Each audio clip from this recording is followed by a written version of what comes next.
नमस्कार मित्रांनो, एड लागलं प्रेमाचं या मालिकेच्या आजच्या भागामध्ये आपण बघणार आहोत. इथे आता शशिकला आरशासमोर आपल्या हातातील बांगड्या काढत असतानाच पाठीमागनं ईशा येते. तेव्हा शशिकला म्हणू लागते, अगं इश्के, अजून तू झोपली नाहीस का? तेव्हा लगेच आता ईशाच्या पाठीमागनं राया येतो. आता मात्र रायाला तिथे बघता शशिकलाला तर धक्काच बसतो. तेव्हा लगेच शशिकला जोरदार दिशी हातात काहीतरी घेऊन रायाला मारणार. तेच राया म्हणू लागतो, ए बाई, वेडी झालीस का तू? अगं तुझ्या पोरीच्या डोसक्याला बंदूक लावली मी, दिसत नाही का तुला? आता मात्र शशिकला म्हणू लागते, ए राया, तू इथे कशाला आलाय? तेव्हा लगेच राया म्हणू लागतो, हळू आवाज, हळू, नाहीतर या तुझ्या पोरीच्या डोसक्यात गोळी घाले ना. हळू आवाज करायचा. आता मात्र शशिकला म्हणू लागते, अरे पण तू इकडे काय करतोयस? तेव्हा राया म्हणू लागतो, हे बघ, तो घोरपडे मला सगळीकडे कुत्र्यासारखं शोधतोय. त्यामुळे मला माहिती होतं की इथे जरी तो चेक करायला आला तरी तुझ्या रूममध्ये तो येणार नाही, कारण तू त्याची पार्टनर आहेस ना. म्हणून म्हणून मी डोकं लावलं आणि तुझ्या घरात येऊन लपलोय मी. आता मात्र लगेच शशिकला म्हणू लागते, काय? अरे पण. तेव्हा लगेच राया म्हणू लागतो, अरे नाही, काहीच नाही, आता शांत बसायचं, आजची रात्र मी इथेच थांबणार आहे. आता मात्र लगेच राया शशिकलाला म्हणू लागतो, पटकन अण्णाला फोन लाव आणि माझी पोरं जी अडकली ना त्यांना सोडण्यास सांग. आता मात्र शशिकला काही बोलणार तेच लगेच राया म्हणू लागतो, तुला समजत नाही का? पटदिशी फोन लाव आणि माझं काम उरकून टाक, नाहीतर मी या तुझ्या पोरीला सोडणार नाही. आजची रात्र मी इथेच थांबणार आहे आणि माझ्या गनचा इशारा असेल ही तुझी मुलगी ईशा. आता मात्र ईशा खूप हसू लागते. तेव्हा शशिकला म्हणू लागते, ए तुला काय झाले हसायला? तेव्हा ईशा म्हणू लागते, अगं मम्मी, कसलं भारी सीन वाटतोय ना हा. बघ ना, खरं तर ना ते पोलीस स्टेशनमध्ये ना मंजुरीऐवजी मीच जायला होतं. म्हणजे कसं, रायाने माझ्या डोक्याला गन लावली असती आणि मला पळून नेलं असतं. काय भारी वाटलं असतं ना. हाऊ रोमॅन्टिक, किती फिल्मी डायलॉग होते ना हे सगळे. किती मस्त वाटतंय, मला तर खूप भारी वाटलंय गं मम्मी. आता मात्र शशिकला म्हणू लागते, गप्प बैस, तुझं डोसकं फोडे ना, गप्प बैस जरा, आणि तू काळजी करू नको, मी तुला काही होऊ देणार नाही. तेव्हा लगेच आता राय म्हणू लागतो, हो ना, मग जा पटकन, तुला एक विचारायचं होतं, थांब थांब. आता मात्र शशिकला थांबते. तेव्हा लगेच राय म्हणू लागतो, तुला त्या केस 303 बद्दल काही माहिती आहे का? आता मात्र शशिकला म्हणू लागते, काय?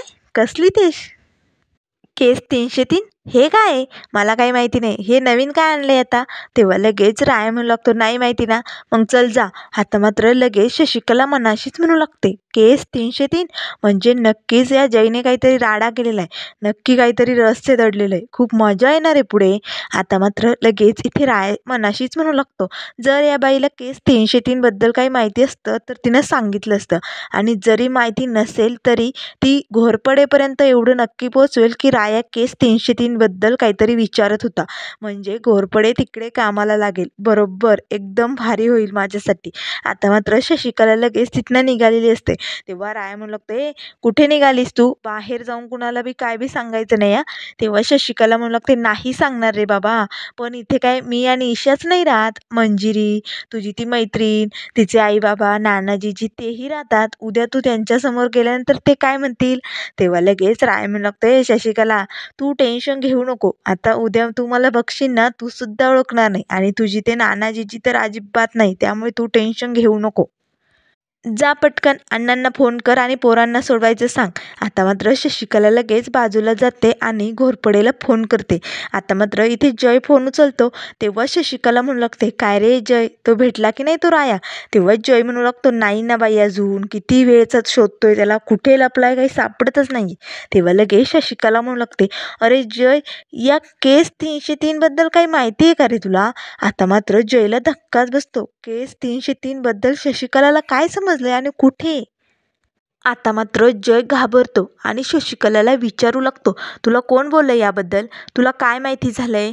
तेव्हा शशिकला म्हणू लागते, अरे कुठे काय, काहीच नाही, पण तू याच्याशी काही संबंधित नाही आहे ना, मग कशाला घाबरतोय, जाऊ दे. तेव्हा लगेच जय म्हणू लागतो, अगं पण तुला कोणी सांगितलं ते तरी सांगशील का? तेव्हा लगेच आता शशिकला म्हणू लागते, ज्याच्या अंगी नाना कला तिचं नाव शशिकला. लक्षात आहे ना? मला सगळं काही ठाऊक असतं आणि त्यामुळेच मला या केस 303 बद्दलही माहिती झाले. त्यामुळे तू नको टेन्शन घेऊ.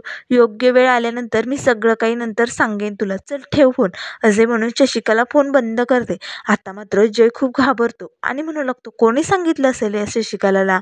तर इकडे शशिकला मनाशीच म्हणू लागते, दर महिन्याला माझ्याकडनं पैसे उकळतो ना जय. आता बघ तुला कसं घाबरवलं ते. चांगलाच घाबरला, असे म्हणून आता ती आतमध्ये निघून जाते. आता मात्र इथे जयला खूप टेन्शन आलेलं असतं. त्याला मंजिरीचं बोलणं आठवतं, की मंजिरी म्हणालेली असते, की जेव्हा ACP किरणचा मृत्यू होण्याच्या वेळी त्यांचा ॲक्सिडेंट झाला होता, तेव्हा राया सर्वात आधी त्यांच्याजवळ गेला होता आणि त्यांनी रायाला काहीतरी सांगितलं होतं. आता मात्र जय घाबरतो आणि मनाशीच म्हणू लागतो, नक्की या ACP किरणने रायाला केस 303 बद्दल काहीतरी सांगितलं. तेव्हा शशिकला असं का म्हणत होती? आता मात्र त्याच्या मनात खूपच भीती निर्माण झालेली असते आणि जेव्हा ACP किरणचा अपघात झालेला असतो तेव्हा राया तडक पोलीस स्टेशनमध्ये येऊन घोरपडेला जाब विचारत होता. त्यामुळे नक्कीच रायाच्या हाती काहीतरी लागलंय याची मात्र जयला खूपच भीती वाटलेली असते.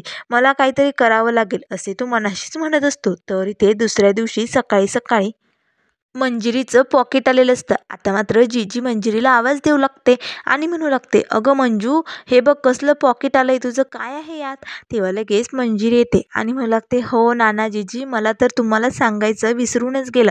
आता मी दुकान पहिल्यासारखं नव्याने सुरू केलंय की नाही, त्यामुळे आता दुकानाचं काम पूर्ण झालंय, म्हणून मी मुंबईवरनं नवीन माल घेते. आता मात्र जीजीला नानाला खूपच आनंद होतो.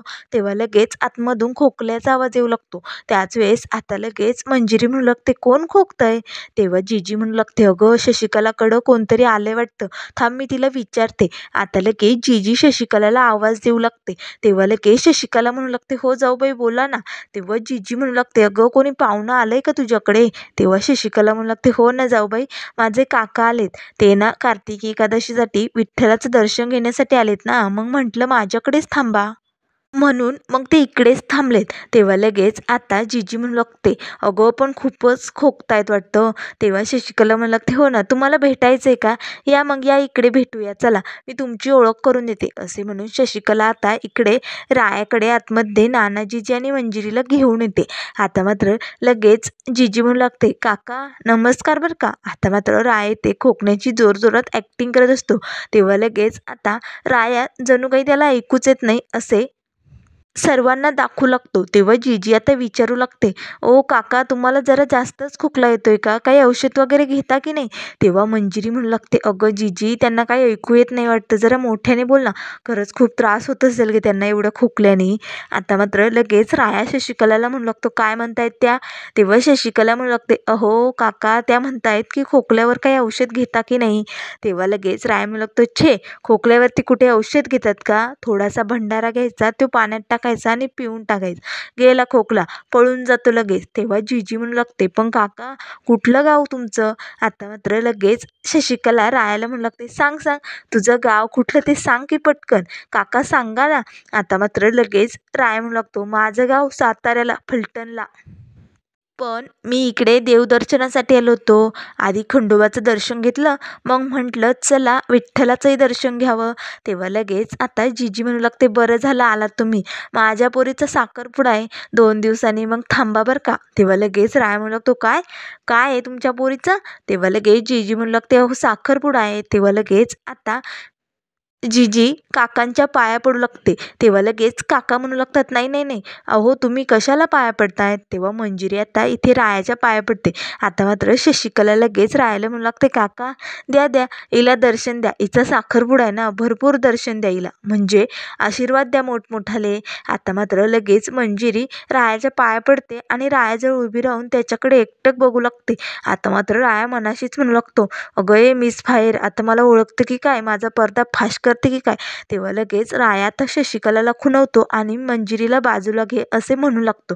तेव्हा लगेच शशिकला मंजिरीसमोर जोरदार दिवशी टाळी वाजवते आणि म्हणू लागते, मंजिरी, ईशा, चला बरं पटकन, त्यांना विठ्ठलाचं दर्शन घ्यायचं की नाही, जाऊ दे त्यांना, चला चला, असे म्हणून आता सर्वजण तिथनं बाहेर निघून जातात. आता मात्र इथे राया ईशाला घेऊन ACP किरणच्या घरी त्यांच्या बायकोला भेटण्यासाठी आलेला असतो. आता मात्र ACP किरणची बायको रडत असते. तेव्हा राया म्हणू लागतो, मी समजू शकतो तुमच्यावरती किती दुःख बेतलंय, कारण माझ्यासमोर त्यांचा ॲक्सिडेंट झालेला बघितलाय मी. खरंच खूप तडफडत होते, पण मी काय बी करू शकलो नाही, कारण त्यांचा लगेच मृत्यू झाला होता. तेव्हा लगेच राया म्हणू लागतो, पण मी तुमच्याकडे एका खूप महत्त्वाच्या कामासाठी आलोय. त्यांनी मला शेवटच्या क्षणी घोरपडेचं नाव सांगितलं आणि केस 303 बद्दल काहीतरी बोलत होते, पण त्याबद्दल मला काही ठाऊक नाही. तुम्हाला काही माहिती असेल तर प्लीज मला सांगताल का? तेव्हा लगेच आता ACP किरणची बायको म्हणू लागते, केस 303 या कोड नंबरने ते घोरपडेला ब्लॅकमेल करत होते आणि दर महिन्याला घोरपडेकडनं पैसे वसूल करत होते.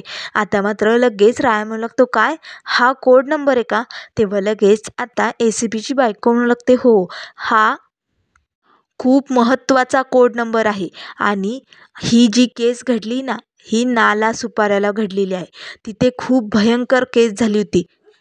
या घोरपडेने कुणाचा तरी एन्काउंटर केलेला आहे आणि खूप भयंकर असं काहीतरी घडलेलं आहे. यामागे खूप मोठं रहस्य आहे, पण ते मला एवढं काही माहिती नाही. पण या सगळ्याच्या मागे अंकुश शिंदे इन्स्पेक्टर आहेत, त्यामुळे ते तुम्हाला नक्की काहीतरी माहिती देतील. आता मात्र लगेच राया म्हणू लागतो, काय अंकुश शिंदे हे कोण आहेत नेमकं? तेव्हा लगेच ACP किरणची बायको म्हणू लागते, इन्स्पेक्टर अंकुश शिंदे हे मुंबईला असतात आणि या केसबद्दल ते तुम्हाला सगळी माहिती सांगतील. मला जेवढं माहिती तेवढं मी तुम्हाला समजा सांगितलं आहे. बाकीचं मला काय बी ठाऊक नाही आणि माझ्या नवऱ्याबद्दल मी तर तक्रार पण करू शकत नाही. असे म्हणून आता ACPची बायको रडू लागते. तेव्हा राया म्हणू लागतो, अहो रडू नका, आणि का तक्रार करू शकत नाही तुम्ही तुमच्या नवऱ्याबद्दल? तेव्हा लगेच ACPची बायको म्हणू लागते, कारण मी जर तक्रार केली तर सगळे यांनाच बदनाम करतील आणि त्या घोरपडेला कोणी काय बी म्हणणार नाही आणि मला माझ्या नातीसाठी हे असं काही होऊ द्यायचं नाही. तिला सुखात ठेवायचं आहे मला. असे म्हणून आता लगेच ACPची बायको आपल्या नातीला मिठी मारते आणि रडू लागते. तर इकडे राया आता घरी आलेला असतो. आता मात्र अंकुश शिंदेला कसं भेटायचं आणि कसं काय करायचं याचा तो विचार करत असतो. तेव्हा लगेच ईशा म्हणू लागते, अरे तू असं सारखे गरके का मारतोय? आपण काहीतरी सोल्युशन काढू नये या सगळ्यावरती. तेव्हा राया म्हणू लागते, तू जास्त डोक्यात जाऊ नको, गप्प बैस. माझ्या डोक्याचा भुगा करू नको, नाहीतर तुझ्या डोक्यात गोळी घालेला. जा पटकन मिस फायरला बोलून आण. आता मात्र इथे मंजिरीच्या मेहंदीचा कार्यक्रम सुरू झालेला असतो. आता तिच्या हातावरती मेहंदी काढण्यास सुरुवात झालेली असते. त्याच वेळेस ईशा आता रायाच्या सांगण्यावरनं बाहेर येते. आता मात्र रुजिता ईशाला म्हणू लागते, अगं ईशा बैस ना, तुला पण मेहंदी काढायची ना? तेव्हा लगेच ईशा म्हणू लागते, नाही नाही, मी नंतर काढेल. पण मंजिरीताई, एक मिनिट थांब ना गं, मेहंदी काढू नको. तेव्हा मंजिरी म्हणू लागते, का गं? तेव्हा ईशा म्हणू लागते, अगं माझ्या रूममध्ये जे बाबा आलेत ना, त्यांनी तुला बोलावलंय, त्यांना काहीतरी बोलायचं आहे तुझ्याशी. आता मात्र मंजिरी म्हणू लागते, अगं पण इकडे सगळे थांबलेत की नाही, त्यामुळे कसं येऊ शकते मी आता? तेव्हा लगेच आता इथे ईशा म्हणू लागते, ए मंजिरीताई चल ना गं, ते बोलावत आहेत, 5-10 मिनटं चल ना, परत ये. तेव्हा लगेच आता मंजिरी इथे ईशाबरोबर आतमध्ये निघून जाते. आता मात्र इथे राया मंजिरीची वाटच बघत असतो. आता मात्र मंजिरी येताच राया म्हणू लागतो, मग आता साखरपुडा आलाय काय जवळ? म्हणूनच बोलावलंय मी. काही मदत हवी का? कसं आहे ना, कार्यक्रम एकदम झकास व्हायला हवं. मग आपली काही मदत हवी असली तर सांगा. तेव्हा लगेच मंजिरी म्हणू लागते, नाही नाही, हे सगळं नाना आणि जीजीने घडवून आणलंय ना, त्यामुळे त्यांच्याशीच बोलून घ्या. त्यांना काही मदत हवी आहे का? असे म्हणून मंजिरी निघालेली असते. तेव्हा लगेच राया म्हणू लागतो, म्हणजे तू खुश नाही आहेस का या साखरपुड्यावर? तुला हवा तसा नवरदेव मिळाला नाही का? का मनात काही आळी ठेवून साखरपुडा करते? आता मात्र मंजिरी लगेच रायाकडे वळून बघू लागते. तेव्हा लगेच राया खोकू लागतो. त्याच वेळेस आता मंजिरी रायाकडे एकटक बघत असते. यांना कुठेतरी बघितलंय का? यांचा आवाज मी कुठेतरी ऐकल्यासारखं वाटतंय का? असा ती विचार करू लागते. तेव्हा लगेच राया म्हणू लागतो, अगं ये मिस फायर, ओळखलं नाही का मला? आता मात्र मंजिरी रायाकडेच बघू लागते. आता मात्र राया मनाशीच म्हणू लागतो, मिस फायर, आज खूपच भारी दिसायली तू, एकदम फायरसारखी दिसते. आता मात्र इथे मंजिरीने सुंदर अशी साडी घातलेली असते, गजरे वगैरेही लावलेले असतात, त्यामुळे राया एकटक तिच्याकडे बघू लागतो. तर इथे असं म्हाताऱ्या बाबाच्या वेशात रायाला बघताच मंजिरी एकटक त्याच्याकडे बघू लागते. तेव्हा लगेच राया म्हणू लागतो, गे मिस फायर, मी काय विचारतोय, ओळखलं नाही का तू मला?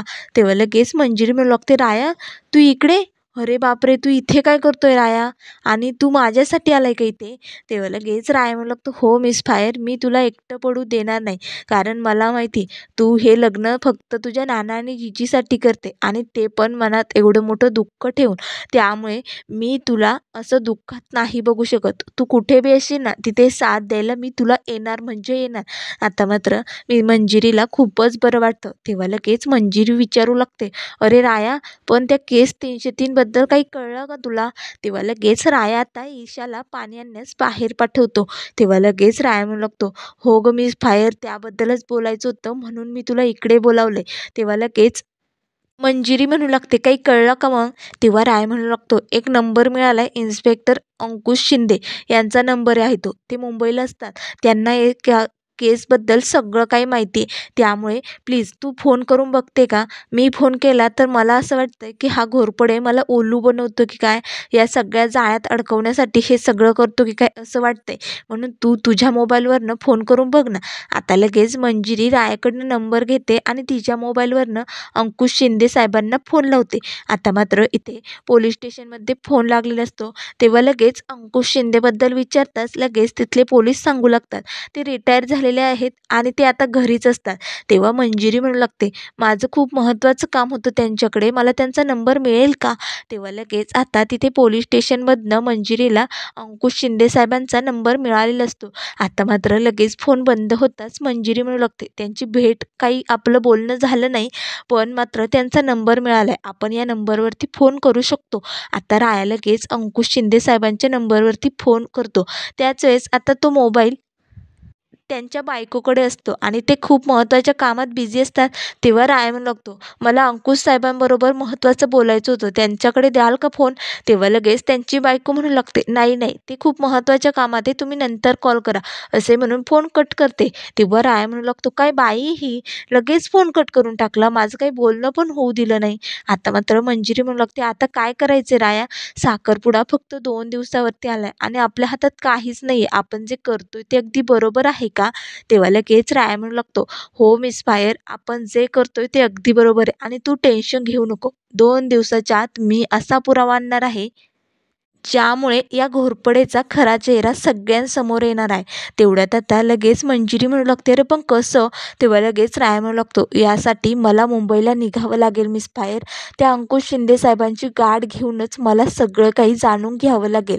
आता मात्र मंजिरी रायाकडे बघू लागते. तेवढ्यात ईशा आलेली असते. त्याच वेळेस मंजिरी आता ईशाला म्हणू लागते, "ईशा, तू कुणालाही बी काय बी सांगू नको. हा राया हे कुणाला सांगू नको." तेव्हा ईशा म्हणू लागते, "हे तर मला माहिती आहे." तेव्हा लगेच आता मंजिरी रायाकडे बघू लागते. तेव्हा मंजिरी आता लगेच ईशाला म्हणू लागते, "पण शशिकला काकूला तर बिलकुल सांगू नको." तेव्हा ईशा म्हणू लागते, "अगं मंजिरी ताई, मम्मीला पण याबद्दल सगळं माहिती आहे." आता मात्र मंजिरीला धक्काच बसतो. तेव्हा लगेच राया म्हणू लागतो, "हो मिस फायर, तुझ्या काकूला असा ढोस दिलाय ना, ती कुणाला काय बी सांगणार नाही. त्यामुळे तू टेन्शन घेऊ नको. फक्त आता मला मुंबईला निघावं लागेल." तेव्हा लगेच मंजिरी म्हणू लागते, "अरे पण राया, कसं जाणार आहेस तू?" तेव्हा राया म्हणू लागतो, "ते काय बी असू दे, मला आता मुंबई गाठावीच लागेल." तर मित्रांनो, पुढील भागामध्ये आपल्याला बघायला मिळेल, इथे इन्स्पेक्टर अंकुश शिंदेची बायको अबोली शिंदे ही मंजिरीची खास मैत्रीण असते. आता मात्र तिचा मंजिरीला फोन आलेला असतो. तेव्हा लगेच आता ती मंजिरीला म्हणू लागते, "अगं मंजिरी, आम्ही पंढरपुरात येत आहोत. एका केसचा शोध घ्यायचा आहे. आम्हाला तुझी मदत हवी." तेव्हा मंजिरी म्हणू लागते, "हो ना, मग आम्हालाही तुमची गरज आहे. इन्स्पेक्टर अंकुश शिंदे साहेबांची मदत हवी. तुम्ही कराल ना मदत?" तेव्हा लगेच आता इथे अबोली शिंदे आणि अंकुश शिंदे दोघेही पंढरपुरात आलेले असतात. आता मात्र लगेच इन्स्पेक्टर अंकुश शिंदे रायाच्या हातात हात मिळवतो आणि म्हणू लागतो, "या केसला घोरपडे जयने सुरुवात केली होती, पण आता या केसचा शेवट आपण करणार." आता मात्र राया आणि इन्स्पेक्टर अंकुश शिंदे घोरपडेचे सत्य कसे बाहेर आणणार हे आपल्याला लवकरच बघायला मिळेल. त्यामुळे मित्रांनो, अशाच मालिकेंच्या अपडेट पाहण्यासाठी चॅनलला लाईक करा, सबस्क्राईब करा. व्हिडिओ पाहिल्याबद्दल धन्यवाद.